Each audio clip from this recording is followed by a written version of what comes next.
I was walking through the office this morning, and I almost tripped over a loose network cable, as you do. And it really got me thinking. About workplace safety. Well, that too. But more about how we obsess over all the flashy tech stuff. The AI, the cloud, these shiny user interfaces. But we almost never look at the plumbing. The plumbing, I like that. Exactly. These visible logistics, the stuff that's actually moving all the zeros and ones around so that everything doesn't just grind to a halt. I'm talking about the humble network switch. It's funny you bring that up because layer 2 networking, which is really what we're talking about, is, well, it's not exactly glamorous, is it? It's the kind of thing you only ever notice when it breaks. Right. But when you look at the source material we've got today, especially this document they call the Network Architect's Blueprint, you realize it's not just plumbing, it's this incredibly sophisticated traffic control system. And that's exactly what we're going to dig into. We've got a whole stack of technical docs here that are basically the Bible for layer 2. So the mission today is to deconstruct how a switch actually thinks, and then how we carve up physical networks into these virtual lanes, VLANs, and finally how we connect all those lanes between, say, different buildings using trunks. And that thinking part is so critical. I think most people assume these boxes are just, dumbly passing data along, like a power strip. You plug something in, power flows. Yeah, simple repeater. But the sources show this really high-speed decision process that's happening for every single packet that goes through it. Okay, and here's the hook that really grabbed me from the reading. A switch isn't born knowing anything about the network. It's actually a learning machine. It has to build its own address book, completely from scratch the moment you power it on. That's right. It starts with a total blank slate. And on the flip side of that, there's this one very simple command, a deletion command, that can literally strand your users in this kind of digital limbo if you're not careful. We'll get to that deletion danger later, but man, reading about it was kind of terrifying. It's a classic case of a small change having a huge blast radius, a real don't push the red button scenario. But before we get to the disasters, we should probably start with the basics, the anatomy of the switch. How does this thing actually work? Let's do it. So looking at the diagrams in the blueprint, you've got the switch itself. It has ports for ingress, that's where data arrives, and egress, where it gets sent back out. But the real magic is what happens in between. That's the switching logic. And at the heart of it all is something called the CAM table. CAM table. Content addressable memory. That sounds incredibly fancy. But in the source material, it's just a map, isn't it? It's a map, a very, very fast and dynamic map. It basically links a device's physical hardware address, its MAC address, to a specific physical port on the switch. So, the source has an example like 0.0A, 0.95, 0.9D, 0.68, 0.16. Right. The CAM table's job is to know instantly that that device is plugged into, say, port 1. So it's just an address book. Device A lives at apartment 1. Exactly. But here's the cool part. The switch doesn't get this book pre-written. It has to write it itself in real time. This is what the documents call the decision loop. Okay, let's break down this loop. It's really a two-step dance. Step 1 is learn. Right. Step 1 is all about the source. When a data frame makes ingress, when it comes into the switch, the very first thing the switch does is look at who sent it. The source MC address. So if I send an email, my data packet comes in on, let's say, port 5. The switch sees my MC address and just goes, aha, the host is at port 5. Precisely. If your address isn't already in its table, it adds it, stamps it into memory. If it is already there, it just resets a little timer to keep the entry from expiring. It has now learned where you are. Okay, simple enough. It knows my location. But that's only half the battle. That doesn't get my email to you.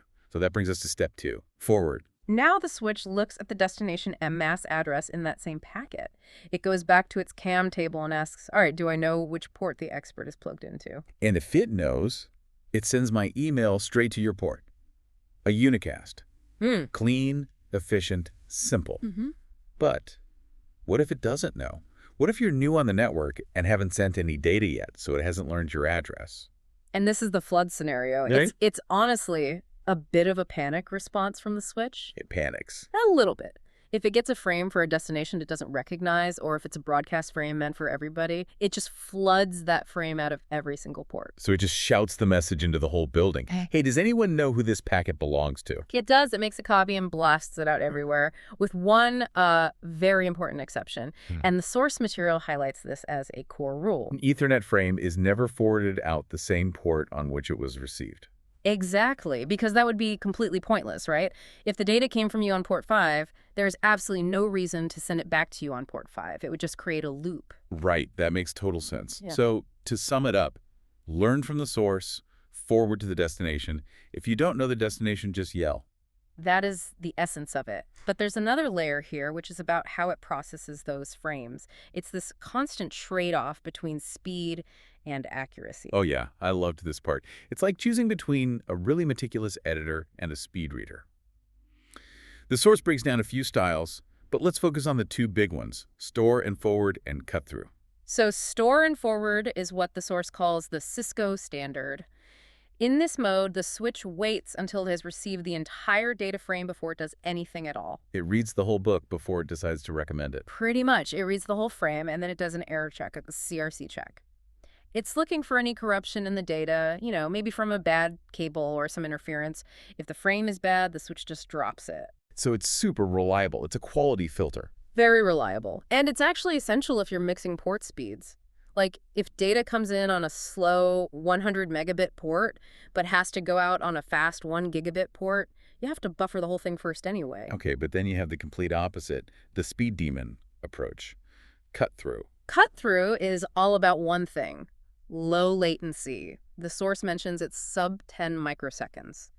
As soon as the switch reads the first 6 bytes of the frame, which is just the destination address, it starts forwarding immediately. It doesn't even wait for the rest of the sentence to show up. Nope. It sees destination, port 4, and boom, the data stream starts flowing to port 4 right then and there. The source mentions that's great for high-performance computing. I can see why. If you're doing financial trading, those microseconds are millions of dollars.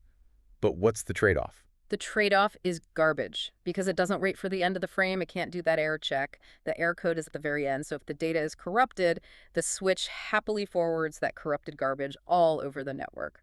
So store and forward is safe, cut through is fast. There was a quick mention of a fragment-free mode, too. Yeah, that's a bit of a hybrid. It just waits for the first 64 bytes to avoid forwarding collision fragments from older networks. But really, in the modern world, you're choosing between reliability for the office and raw speed for the data center. Okay, that covers the physical box. Now let's talk about how we slice it up logically. This is where we get into VLANs, virtual local area networks. And this is such a critical concept for any kind of organization or security. I mean, you have one physical switch, but you definitely don't want the sales team, the engineering team, and the guest Wi-Fi all mixed up in the same digital room. Right, you need to build walls. So we create logical separation. The source has this great visual of a switch sliced into different colored blocks. VLAN 10 for sales, VLAN 20 for engineering. And they're all identified by a number. The source breaks down the ranges. You have the normal range VLANs, which are IDs from 1 up to 1005. And that's what most of us are using, right? Small businesses, enterprises. Exactly. And the configuration for these is stored in a very specific file on the switch, flash.vlan.dat. That file is the master database of all your virtual networks. And then you have the extended range, which goes way up from 1006 to 4096. Yeah, those are mostly for big service providers. You won't see those in a typical corporate network, but we really have to talk about VLAN 1. The infamous VLAN 1. The source materials seem to have a real beef with it. Well, it gives a pretty stark warning. VLAN 1 is the default. Every single port on a brand new switch belongs to VLAN 1, and because it's the default, it's a common target for attacks. Best practice is always to move your actual users and management away from VLAN 1. Okay, so let's say I want to set up that engineering network. The source gives us the best practice commands. I go into the command line and I type VLAN 20. And boom, the container now exists. And the source really hammers this point home. You immediately type name engineering. Always, always name your VLANs.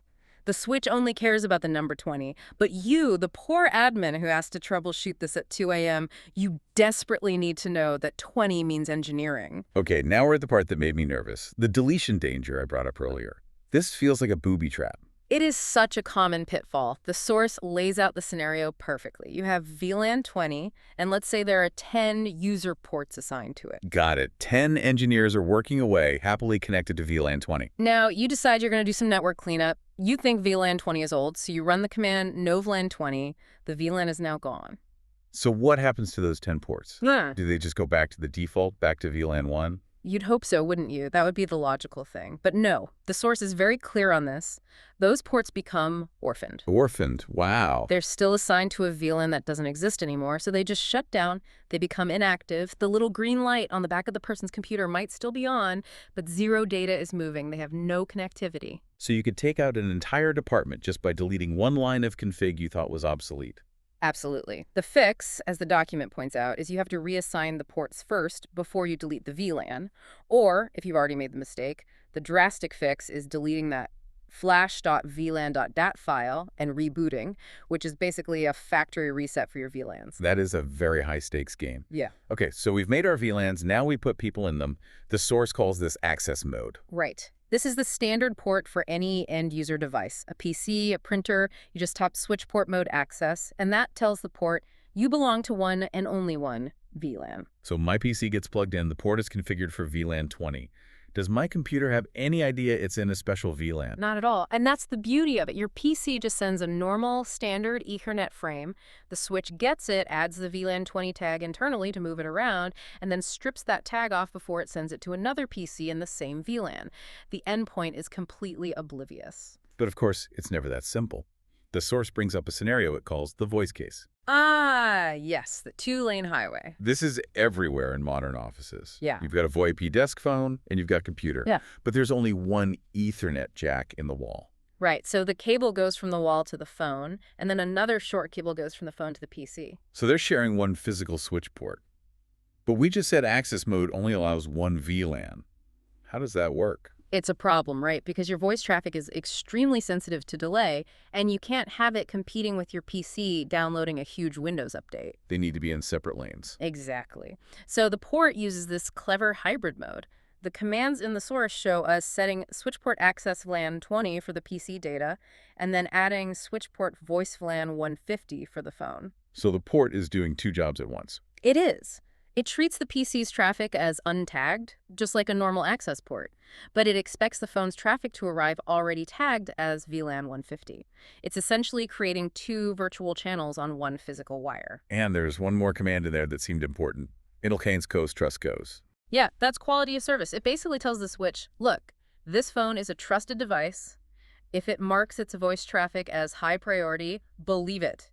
Don't second guess it. That ensures your call doesn't get choppy. Got it. Okay, so we've sorted out the individual ports. Let's zoom out.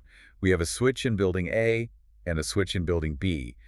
Both have sales and engineering VLANs. How do we connect them? We need a trunk. A trunk. Think about it. If we had 50 VLANs, we couldn't run 50 separate cables between the two switches. It just wouldn't scale. No, that would be a complete nightmare. You'd have a cable bundle the size of a tree trunk. Right. So a trunk is a single link that is configured to carry the traffic for all of your VLANs. It uses a protocol called 802.1q. And that's the protocol that adds the little sticker, right? The tag that says, I belong to VLAN 10 or I'm from VLAN 20. That's the one. That's the tagging process. A frame leaves switch A over the trunk. It gets a tag. It arrives at switch B. Switch B reads the tag, removes it, and sends the frame to the correct local VLAN. It's like a luggage sorting system. But the source pointed out a really weird quirk here, the native anomaly. Yes. The 802.1q standard says that on every trunk link, there has to be one VLAN that travels untagged. Naked. Pretty much, yeah. And by default, that's always VLAN 1. So if any random untagged traffic shows up on a trunk port, the switch just assumes, oh, this must be for VLAN 1. But the source calls this a security shift and says that's a bad idea. It's a very bad idea. The recommendation is to change the native VLAN to some unused dead-end ID, like VLAN 99. And why is that? It's to prevent attacks like VLAN hopping. It basically creates a black hole. If any untagged traffic that isn't supposed to be there hits the trunk, it gets dumped into the useless VLAN 99 and goes nowhere, instead of potentially leaking into your important default VLAN 1. And the source is really clear that both ends of the trunk have to match. Oh, that's a crucial point. If switch A thinks the native VLAN is 99, but switch B still thinks it's 1, you get a native VLAN mismatch error. Your network will light up with warnings, and traffic will start going to the wrong places. It breaks the whole system. Yep. Okay, so you configure the trunk with switch port mode trunk. But then there's this feature called pruning. Pruning is just about being efficient. By default, a trunk allows every single VLAN 1 through 4094 to cross it. But maybe you don't need the guest Wi-Fi VLAN traffic going over the main backbone link to your server room. So you trim the list. You trim it. You use the switchport trunk allowed VLAN command and give it a specific list like 10, 20, 30, 99. It blocks everything else, saves bandwidth, and just as importantly, it tightens your security. It's like a bouncer at a club. If your VLAN isn't on the list, you're not getting in. Okay, we're getting near the end here, and I want to touch on the administrator's cheat sheet section in the sources. It was all about verification. And the single most valuable command in there, by far, is show VLAN brief. Sounds simple. It is, but it's your absolute health check. It gives you a clean table of every VLAN you've created, and, crucially, it shows you which ports are assigned to each one. If a user says they can't connect, that's the first place you look. 9 times out of 10, their port is sitting in the wrong VLAN. And what if you just mess up a port? You set it as a trunk by accident, and you just want it to be a normal user port again. The source notes that the easiest way is just to overwrite it. You type switch port mode access, and that strips away all the trunk-specific settings and puts it back to its basic state. You know, when you step back and look at the whole blueprint, it's really impressive how much is happening in the blink of an eye. It really is. I mean, you're talking about a box that's learning thousands of addresses, filtering out errors, tagging voice traffic on the fly, managing secure tunnels between buildings, all in microseconds. And it does all of that while maintaining that invisible complexity we talked about. To the user, it was just one click.